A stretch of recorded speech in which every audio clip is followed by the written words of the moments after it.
човек, затова е станал човек, защото се е стремял винаги да достигне екстремното, да прекрачи екстремното, да преплува океаните, да открие нови земи.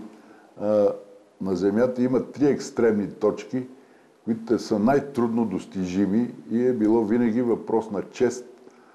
Кой ще стигне пръв? Кой представител на коя нация ще стигне пръв до тази екстремна точка? Това е бил стремежа, кой пръв ще стигне до Северния полюс. Това е борбата между Пири и Кук и после тяхното доказване, кой е първи. Това е борбата за достигане именно на 90 градуса южна ширина между Амундсен и Робърт Скот. И Робърт Скот загива на връщане.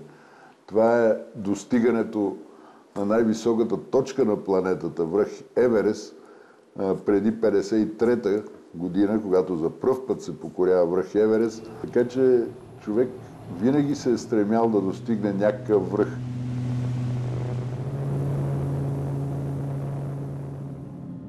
Стремежът към новото и непознатото е в сърцето на професор Христо Пимпирев.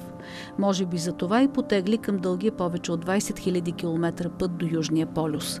Истината е, че за разлика от полярниците преди столетия, които са пътували месеци и са били подложени на невероятни изпитания, сегашните изследователи преодоляват бързо разстоянията.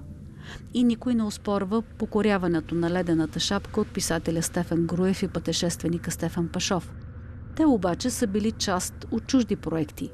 Първият за билородния трибаграник на 90 градуса южна ширина е професор Христо Пимпирев.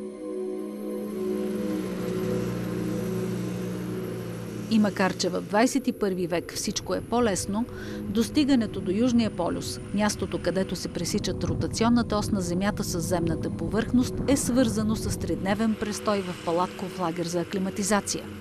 Не трябва да се подценява, че полюсът е на ледено плато високо почти 3000 метра, а там въздухът е силно разреден.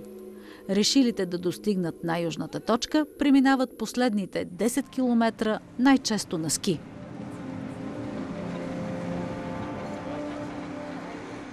Самия Южен полюс кацаш, слизаш, изведнъж си на друга планета. Температура в разгара на южното лято минус 35 градуса. Една безбрежна бяла пустош, сред която стои като космическа станция най-модерната постройка, една от най-модерните постройки, може би, на Земята. Това е американската база Амундсен Скот. Стигаш до церемониалния Южен полюс, което е едно кристално кълбо, което символизира Земята. Усещаш, че това е необикновено място. Там са наредени знамената на 12-те държави, които първи са подписали Антарктическия договор, с което Антарктида става континент на мира, на чистотата, на науката. И до него виждаш знака, на който е сложен един компас, който сочи оттам навсякъде север. Там няма дължина. Там има само 90 градуса юг. Със сигурност преживяването се включва в общата картина Антарктида. Но има и още нещо. Професор Пимпирев признава, че там по някакъв начин се е почувствал като първооткривателите на континента. Нещо, което е изпитал и преди години, когато за първи път е стъпил на замръзналия полярен бряг.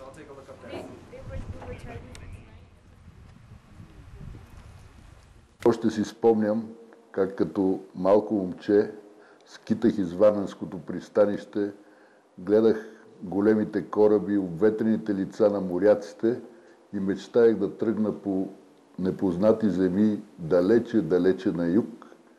И ето, че съдбата ми кацна на рамото и вече като геолог в Софийския университет изведнъж фантазията взе да става реалност.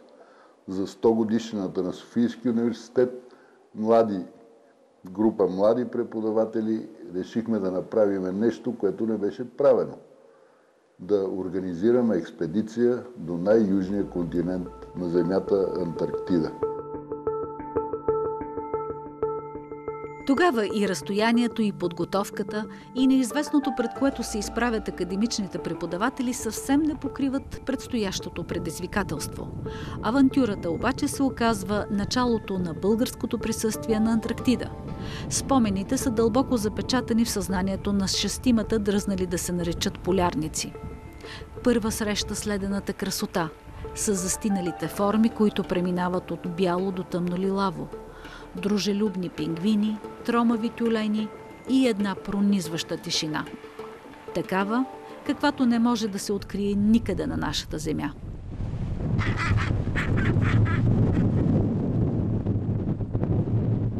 Докато съветски ледоразбивач пренася 2 фургона, които трябва да се превърнат в първите къщички на българската антарктическа база Свети Климент Охридски, част от групата живее на палатки. Заливът Емона вече е огласен от нашенска реч и това се случва само 2 месеца, след като на съседния залив започва строежа на испанската база Хуан Карлос I. В годините това съседство ще се окаже много ценно. Може би българската поговорка, че хубавата къща е тази с добър съсед, е вярна. Или пък това е моделът за мечтаното съжителство в света, защото тук всички страни от Антарктическия договор са като едно семейство, а помощта между тях е ежедневие.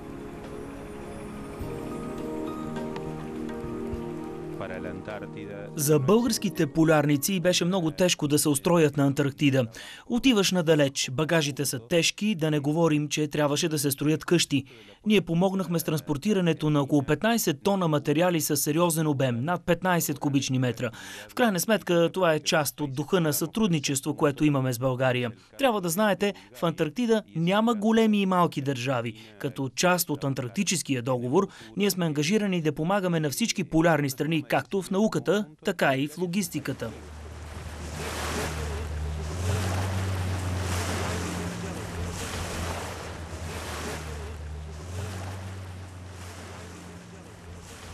Постигнахме така нареченото от нас къща на пионерите или куцто куче, тъй като тя седеше на 4 варела и непрекъснато с един чук искахме да я приведеме да не се клати много. Когато имаше силна буря, тя се клатеше точно като дилижанс. Ние, когато лежахме в леглата и не можехме да заспиме от свистящия вятър, си казвахме, ето, дилижансът тръгна.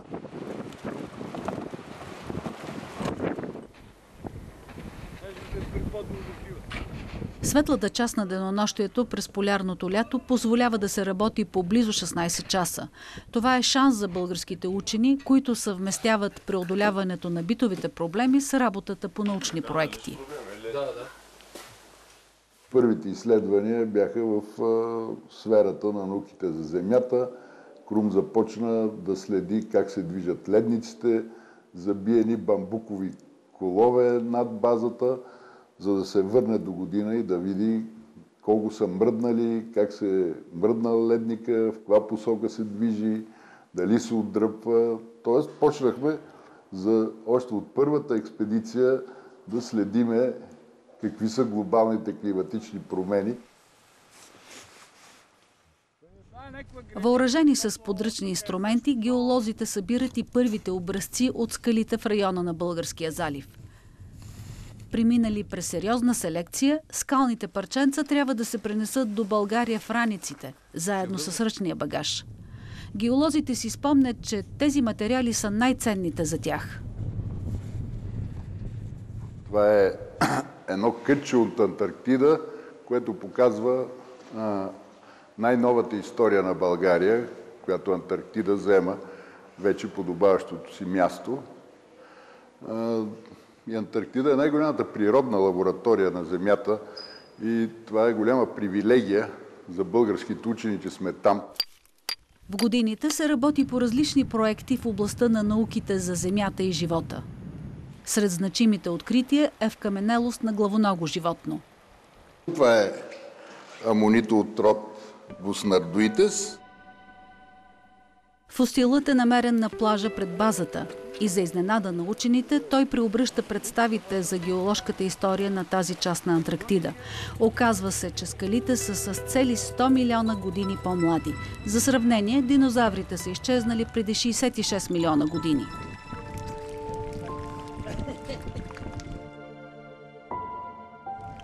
За хората, правещи наука, Антарктида крие много тайни.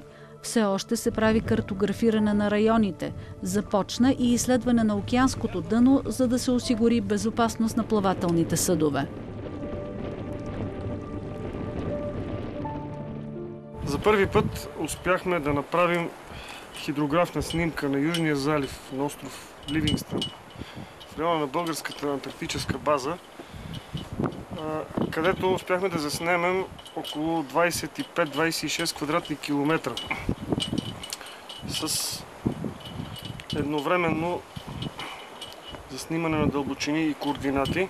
Практическото приложение на този модел е силно обвързан с сигурността на корабите, тези, които докарват българските специалисти, както испанската база.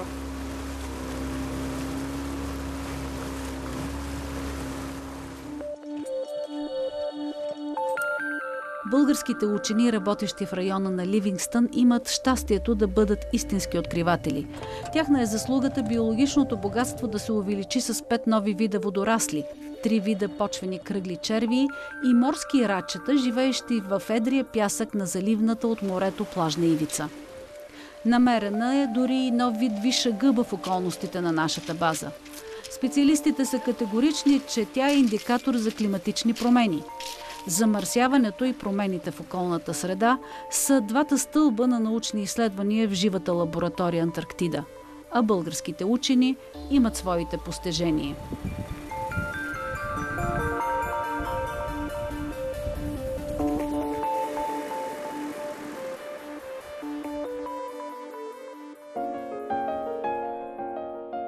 След анализ на ДНК проби от тюлени и 3 вида пингвини, Елмира Тракийска и колегите й констатират, че местните животински видове са започнали да се приспособяват към затоплянето и ускореното топене на ледниците. От наблюдаваните колонии пингвини, 2 напълно са напуснали района. Други са потърсили по-подходящ дом, но в близост до стария. Според биоложката, специфични малформации показват, че птиците се борят за оцеляването си. Не за подценяване и факта, че основната им храна, малките скаритки крил, намаляват, а те са в основата на хранителната верига. Това е причината пингвините да търсят храната си на далечни разстояния.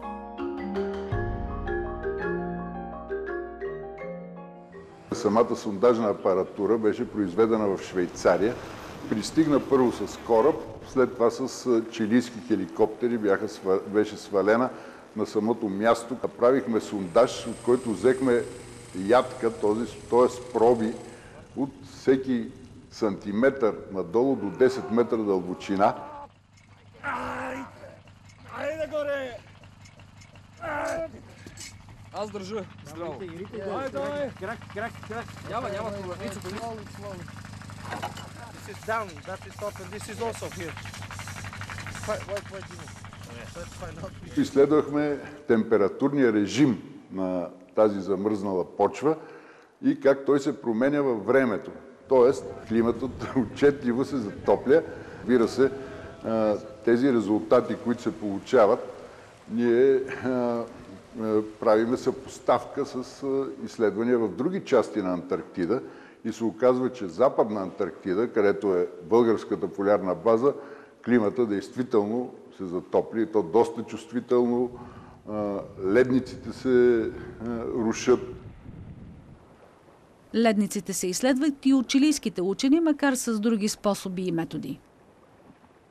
Ледниците увеличават скоростта си на движение. Това е много важно, защото морското ниво не се променя, когато ледената платформа се разруши, но то се повишава, когато континенталният ледник увеличава скоростта си на движение към морето.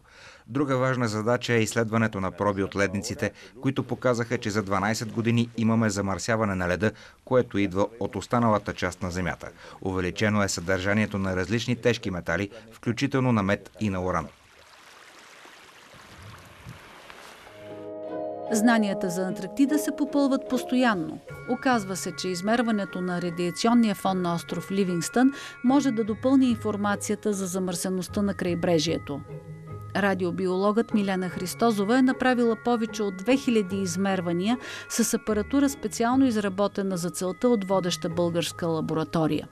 Резултатът – естественият радиационен фон на ледника над залива Емона е по-нисък от средния за нашата страна. В мъховете и лишаите от района обаче са открити следи от цезий 137, което показва, че замърсяването от съседните континенти е достигнало за жалост тези земи. Успехи на българските учени в едно от най-перспективните направления – микробиологията.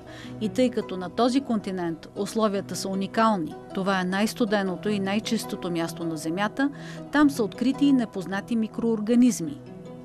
Докторантката от Биологическия факултет на Софийския университет Марта Малинова изолира от проби на почвата от остров Ливингстън щамове бактерии, от които могат да се синтезират вещества с антибиотични свойства. Очакванията са тези щамове да подпомогнат създаването на нови поколения антибиотици с по-мощни качества. При поредното си посещение в Чилийския антарктически институт, професор Христо Пимпирев научи, че в Чили вече е патентовано ново лекарство против рак на черния дроб, в основата на което е субстанция от подобна антарктическа бактерия. Тема на разговорите този път обаче е нова съвместна научна програма. Как се справи немският геолог на вашата база? Той има договор с нас. Изследва слоевете вулканична пепел, отложени в ледника Перуника от изригванията на съседния действащ вулкан Дисепшън. За фиксирането на движението на този ледник се използват аеро и сателитни снимки, поради което се нуждаем от английската база Ротера, откъдето излитат самолетите, както и от американските сателитни снимки, които показват скоростта на движение на ледника във времето. Тази година работим още с бразилската програма, които имат сондажна апаратура, докато ние нямаме. Също с американците от университета в Мейн, които имат апаратурата за изследването на ледените проби, която ние не притежаваме. Ние от своя страна имаме самолети и хеликоптери в областта и сътрудничеството между различните държави е изключително важно за изследването на климатичните промени. Българските учени не се ограничават в изследване единствено на района на залива Емона. Със специални лодки, осигурени от португалската антарктическа програма, те обикалят целия остров Хърт, където е базата ни. Така картината става по-пълна. Тази област, където ние работиме, тя е продължение на Андите, които са изключително богати на полезни изкопаеми. Това е мед, сребро, злато, каквото си помислиш ценно за нашите компютри, за нашите батерийки, за нашите телевизори, го има като метали и близост до българската база. Така че ние не сме самоцелно там. Тези фактически полезни изкопаеми рано или късно те се използват и България ще има дял от тях, защото тя е там.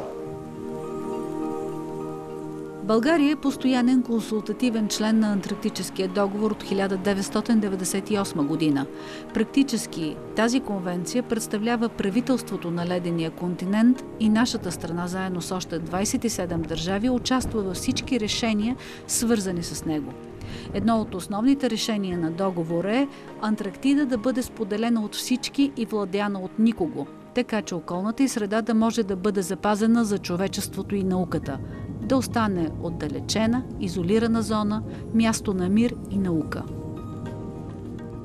Нито една държава не може да получи такъв статут на консултативен член, ако няма сериозна научна антарктическа програма. България доказа пред световната научна общественост, че действително нейните намерения в Антарктида са за да прави наука, а не само да присъства. И затова България управлява този континент.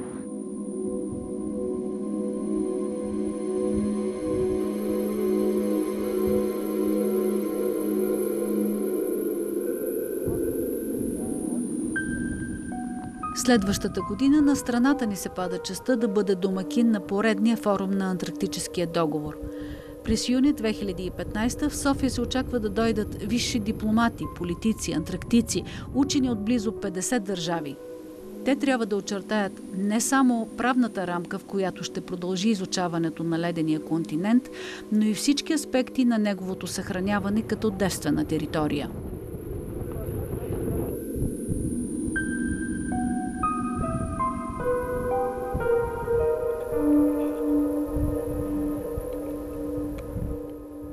Антарктида е една много тънка политика.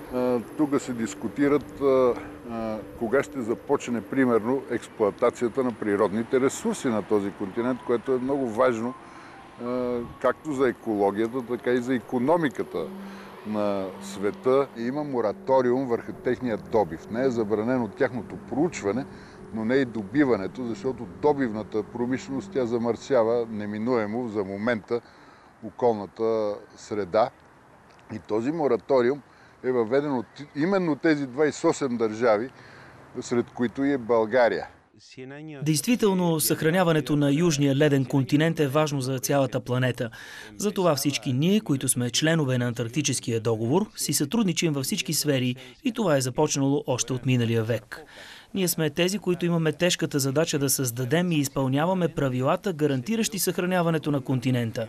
Нашият министър на външните работи казва, че без съвместната работа на учените на Антарктида, светът трудно ще разбере какви са причините за климатичните промени и какви стъпки трябва да предприеме човечеството, за да забави процеса. А това, знаете, рефлектира в целия живот на планетата. Може би точно страните от Антарктическия договор ще предложат модел за живот на Земята. Защо не?